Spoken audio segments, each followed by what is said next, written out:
Hello beautiful people, welcome back to our channel beautiful fashion world. So నేను jewellery అంతా సర్దుతున్నాను అనమాట. సర్దుతుంటే ఒక్కొక్కటి మీషోలో తీసుకున్న జ్యువెలరీ అంతా బయటపడుతుంది. సో నేను ఇది ఫోటోషూట్ కోసం తెప్పించాను. సో ఇవి లాంగ్ హారం విత్ పర్ల్స్, దాని స్టోన్స్ కూడా చాలా బాగుంటాయి అన్నమాట. అండ్ ఇయర్ రింగ్స్, చోకర్, మాంటిక్క కూడా వస్తుంది దీనికైతే. ఇది ఫోటోషూట్లో అయితే చాలా బాగుంది.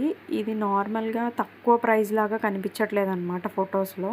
కుదిరితే నేను లాస్ట్లో ఆ ఫొటోస్ యాడ్ చేస్తాను చూడండి. సో నేను బేబీ పింక్ శారీ మీదకి ఈ జ్యువెలరీ వేసుకున్నాను అనమాట. ఎక్సలెంట్ ఉంది. సో ఎవరైనా తీసుకోవాలి అనుకుంటే కామెంట్ చేయండి. నేను లింక్స్ అండ్ ప్రైజ్ చూసి చెప్తాను మీకు. సో ఈ జ్యువెలరీ అయితే మాత్రం చాలా బ్యూటిఫుల్గా ఉందండి, డైరెక్ట్గా చూసినా కూడా ఫొటోస్లో కూడా. సో ఈ జ్యువెలరీ నచ్చితే ఒక చిన్న లైక్ ఇచ్చేసేయండి. కావాలి అంటే కామెంట్ చేయండి. సబ్స్క్రైబ్ చేయడం మర్చిపోవద్దు.